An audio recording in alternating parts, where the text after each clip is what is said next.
Graça e paz do Senhor.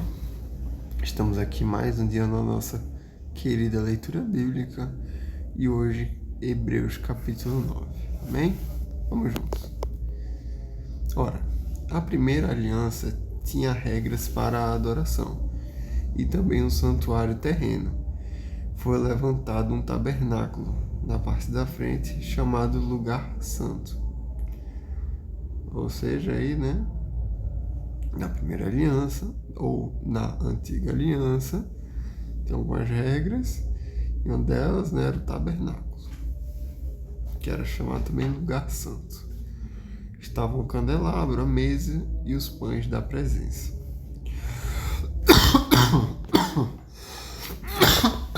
Por trás do segundo véu havia uma parte chamada lugar santíssimo, ou seja, tinha um tabernáculo.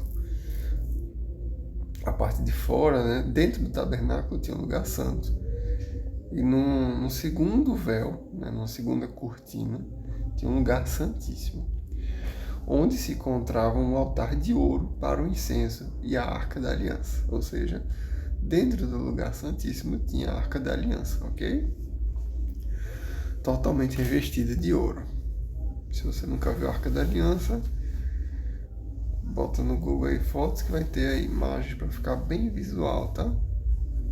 Nessa arca estavam o vaso de ouro contendo o maná, a vara de Arão que floresceu e as tábuas da aliança. Acima da arca estavam os querubins da glória, que com sua sombra cobriam a tampa da arca. A respeito dessas coisas não cabe agora falar detalhadamente. Peraí.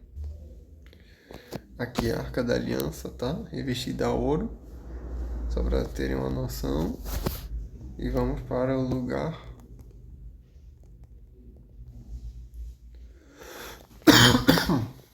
Olha. Não, essa imagem representa melhor. Tem um lugar santo, que é esse da esquerda, né? E tem um lugar santíssimo, que é depois do véu. Esse véu foi o véu que se rasgou após a morte de Jesus.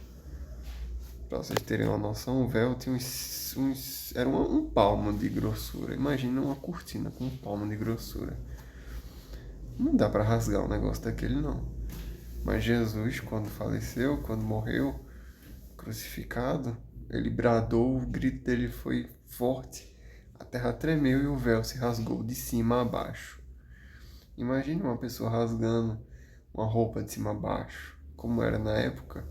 O luto era assim, ela rasgava a veste do peito e você batia no peito geralmente, ou você chorava com o rosto em terra, enfim. É como se fosse, além do luto representado, fosse também a possibilidade, né, do quê?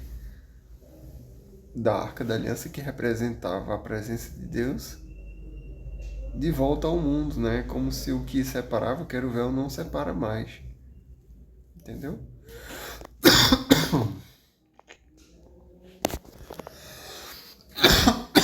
Acima da arca estavam os querubins, tá?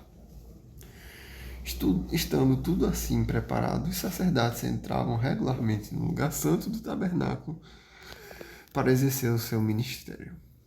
No entanto, somente o sumo sacerdote entrava no lugar santíssimo, ou seja, os sacerdotes podiam entrar no lugar santo, mas no lugar santíssimo só o sumo sacerdote. E olha, era uma vez por ano, e nunca sem apresentar sangue, o sangue do sacrifício, que ele oferecia por si mesmo e pelos pecados que o povo havia cometido pela ignorância. Só podia entrar, só podia ter contato com o lugar santíssimo, né? Que era onde havia a Arca da Aliança, se houvesse antes tido o quê? Sacrifício. E aí a gente vai entendendo, né? O que é que Jesus fez? Morreu. Por quê? Porque foi um sacrifício para quê? Para a nossa salvação. A Bíblia é perfeita e tudo se completa. Amém? Vai pegando. Dessa forma, o Espírito Santo estava mostrando que ainda não havia sido manifestado o caminho para o lugar santíssimo, enquanto permanecia o primeiro tabernáculo. Isso é uma ilustração para os nossos dias, indicando que as ofertas e os sacrifícios oferecidos não podiam dar ao adorador uma consciência perfeitamente limpa. Eram apenas prescrições que tratavam de comida e bebida e de várias cerimônias de purificação com água. Essas ordenanças exteriores foram impostas até o tempo da nova ordem. Beleza. Quando Cristo veio como sumo sacerdote dos benefícios agora presentes, ele adentrou o maior e mais perfeito tabernáculo, não feito pelo homem, porque o tabernáculo foi feito pelo homem, isto é, não pertence a essa criação. Não por meio de sangue de bodes novilhos, mas pelo próprio sangue. Ele entrou no lugar santíssimo de uma vez por todas e obteve a eterna redenção. Quer dizer que Jesus entrou no lugar santíssimo onde havia o tabernáculo? Não, é isso o lugar santíssimo. O lugar santíssimo nesse caso era o reino dos céus, estava se referindo. Tá? Porque quando Jesus morreu e o véu se rompeu, o antes lugar santíssimo não era mais lugar santíssimo, entendeu? Não tinha mais um sentido aquilo. Porque aquilo era da antiga aliança. Ora, se o sangue de bodes e touros e as cinzas de uma novilha espalhadas sobre os que estão cerimonialmente impuros os santificam, de forma que se tornam exteriormente puros, quanto mais o sangue de Cristo, que pelo Espírito Eterno se ofereceu de forma imaculada a Deus, purificará a nossa consciência de atos que levam à morte, para que sirvamos ao Deus vivo. Por essa razão, Cristo é o mediador de uma nova aliança, para que os que são chamados recebam a promessa da herança eterna, visto que ele morreu como resgate pelas transgressões cometidas sobre a primeira aliança. No caso de um testamento, é necessário que se comprove a morte daquele que o fez, pois um testamento só é validado no caso de morte, uma vez que nunca vigora enquanto está vivo quem o fez.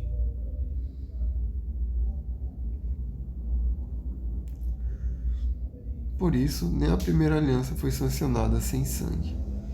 Quando Moisés terminou de proclamar todos os mandamentos da lei a todo o povo, levou sangue de novilhos e de bodes, e também água, lã vermelha e ramos de isopo, e aspergiu o próprio livro e todo o povo, dizendo: Este é o sangue da aliança que Deus ordenou que vocês obedeçam. Moisés fez isso. Da mesma forma, aspergiu com o sangue o tabernáculo e todos os utensílios das suas cerimônias. De fato, segundo a lei, quase todas as coisas são purificadas com sangue, e sem o derramamento de sangue não há perdão.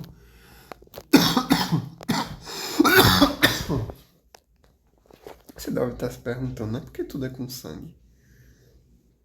Sangue é espiritual, pronto. Resumo para você. Tanto coisas de perdão, de sacrifícios, quanto coisas do inimigo também, coisas demoníacas, são feitas com sangue. Pois o sangue representa a alma, né? É uma coisa individual. Qualquer um tem olhos, qualquer um tem ouvidos, mas o sangue é único. Entendeu? Se você dá o seu sangue, você, em outras palavras, dá a sua alma, né? Portanto, era necessário que as cópias das coisas que estão nos céus fossem purificadas com esses sacrifícios, mas as próprias coisas celestiais com sacrifícios superiores. Pois Cristo não entrou em santuário feito por homens, uma simples representação do verdadeiro. Ele entrou nos céus, para agora apresentar diante de Deus em nosso favor. Não, porém, para se oferecer repetidas vezes, à semelhança do sumo sacerdote que entra no lugar santíssimo todos os anos com sangue alheio. Se assim fosse, Cristo precisaria sofrer muitas vezes, olha, desde o começo do mundo, mas agora ele apareceu uma vez por todas no fim dos tempos, para aniquilar o pecado mediante o sacrifício de si mesmo. Jesus Cristo aniquilou o pecado. Amém? Amém. Glória a Deus. Da mesma forma, como o homem está destinado a morrer uma só vez e depois disso enfrentar o juízo, assim também Cristo foi oferecido em sacrifício uma única vez, para tirar os pecados de muitos, e aparecerá a segunda vez, não para tirar o pecado, mas para trazer salvação aos que aguardam.